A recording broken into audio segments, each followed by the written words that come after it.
हम भारतीय जनता पार्टी जैसा व्यक्ति केंद्रित राजनीति नहीं करते। हमारे पास प्रधानमंत्री के लिए पूरे इंडिया के गठबंधन में दर्जनों लोग सक्षम लोग हैं। 140 करोड़ का देश है, यहाँ नेतृत्व संकट कैसे पैदा हो सकता है?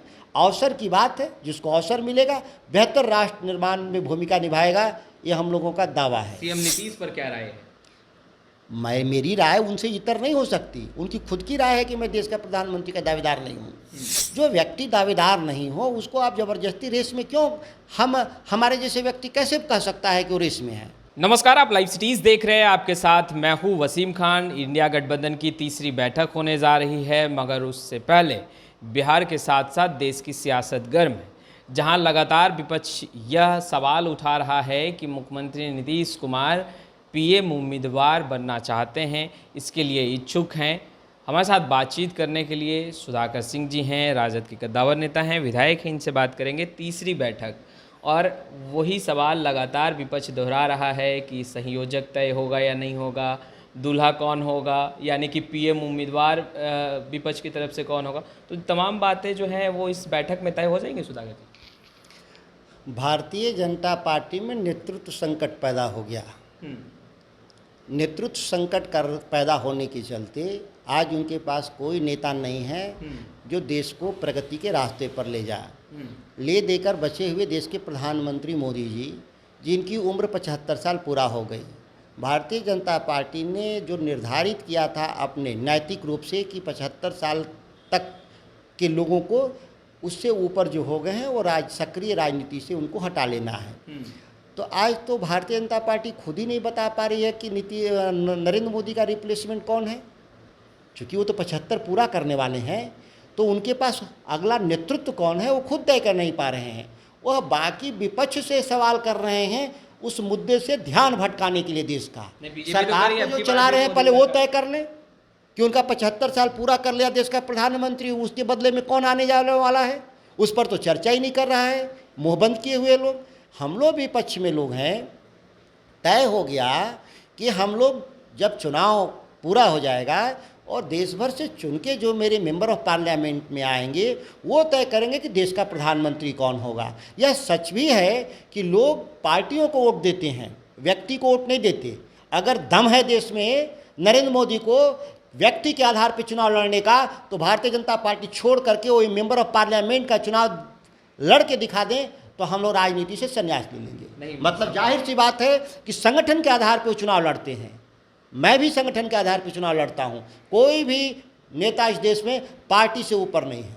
नहीं, बीजेपी तो कह रही है कि जिस दिन ये कार्ड आप लोग खोल देंगे कि विपक्ष की तरफ से पीएम उम्मीदवार कौन होगा, उस दिन ये इंडिया गठबंधन पूरी तरीके से बिखर जाएगी, क्योंकि सब अपने अपने लोभ में है। मैंने ये कहा ना कि नैतिक संकट भाजपा के सामने है। वो क्यों नहीं नाम खोल रहे कि नरेंद्र मोदी के बदले में कौन? और ये नीति भारतीय जनता पार्टी ने तय किया था। याद करिए, लाल कृष्ण आडवाणी, मुरली मनोहर जोशी जैसे सीनियर दिग्गज नेताओं को इसलिए घर पे बैठा दिया गया कि वो अयोग्य नहीं हैं, योग्य हैं, लेकिन उम्र के तकाजे में वो 75 पार कर गए हैं। इसीलिए इंक्लूडिंग अटल बिहारी वाजपेयी जैसे लोग जो देश के प्रधानमंत्री थे उनको घर बैठा दिया भारतीय जनता पार्टी ने। क्या आज भारतीय जनता पार्टी इस मुद्दे पर कायम है?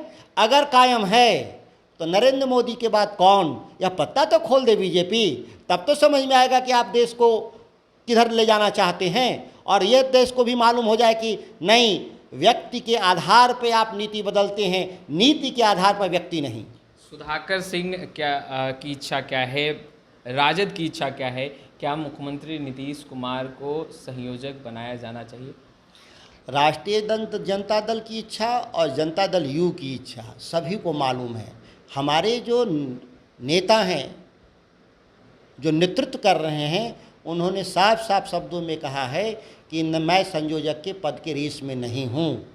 तो जो व्यक्ति कह रहे हैं कि हम संयोजक पद के रेस में नहीं हैं, उस पर पूर्वानुमान लगाने की इसलिए ज़रूरत नहीं है कि राजनेता का बयान ही अंतिम सत्य माना जाता है। जब राजनेता जिसको बनने की बात हो रही है वही कह रहे हैं कि मेरी इच्छा नहीं है, मैं नहीं बनना चाहता, वैसी परिस्थिति में मेरे बयान का क्या अर्थ हुआ? अच्छा, जेडीयू के तमाम जो बड़े नेता हैं, चाहे बात करें बिहार सरकार में मंत्री मदन सहनी की, चाहे बात करें बिहार सरकार में मंत्री श्रवण कुमार की, इन लोगों ने खुलकर अपनी इच्छा जाहिर की। उन्होंने कहा कि भाई इंडिया गठबंधन में सीएम नीतीश कुमार को विपक्ष की तरफ से पीएम उम्मीदवार बनाया जाना चाहिए।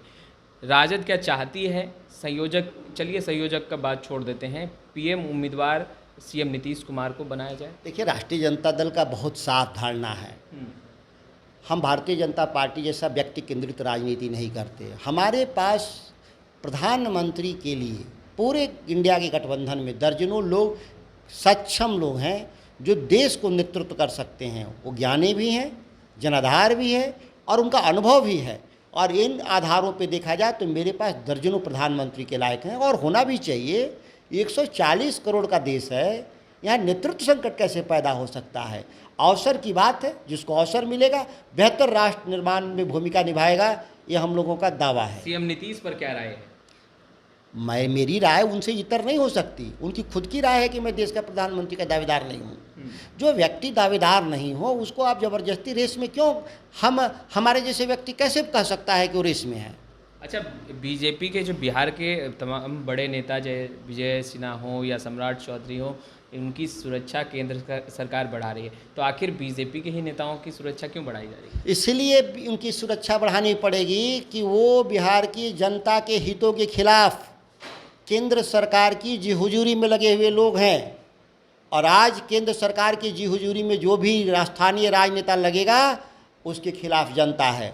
और जनता के टमाटर, काला झंडा और इस तरह की चीज़ों से डर करके ये फौज खड़ा कर रहे हैं लोग। इस फौज से उनकी सुरक्षा हो सकती है व्यक्तिगत दैहिक, उनकी राजनीति में मिट्टी पलीद हो जाएगी। बिहार की जनता देख रही है कि ये आवारा लोग हैं, इसीलिए इनको पुलिस की सुरक्षा मुहैया कराने की जरूरत पड़ रही है। 2024 की तैयारी कर रहे हैं सुधाकर सिंह?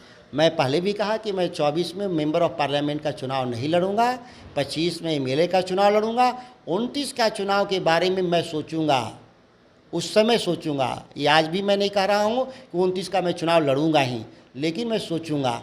मैं 25 का असेंबली चुनाव लड़ने जा रहा हूँ। तो आपने सुना, सुधाकर सिंह को स्पष्ट रूप से तमाम सवालों के बेबाकी से जवाब दे रहे थे। कहते नज़र आ रहे थे कि बीजेपी पहले ये बताए कि पीएम मोदी का 75 साल पूरा हो रहा है, तो दूसरा चेहरा कौन? खैर, स्टूडियो में इतना ही। आपका बहुत बहुत शुक्रिया। हम भारतीय जनता पार्टी जैसा व्यक्ति केंद्रित राजनीति नहीं करते। हमारे पास प्रधानमंत्री के लिए पूरे इंडिया के गठबंधन में दर्जनों लोग, सक्षम लोग हैं। 140 करोड़ का देश है, यहाँ नेतृत्व संकट कैसे पैदा हो सकता है? अवसर की बात है, जिसको अवसर मिलेगा बेहतर राष्ट्र निर्माण में भूमिका निभाएगा, ये हम लोगों का दावा है। सीएम नीतीश पर क्या राय है? मेरी राय उनसे इतर नहीं हो सकती। उनकी खुद की राय है कि मैं देश का प्रधानमंत्री का दावेदार नहीं हूँ। जो व्यक्ति दावेदार नहीं हो उसको आप ज़बरदस्ती रेस में क्यों, हमारे जैसे व्यक्ति कैसे कह सकता है कि वो रेस में है?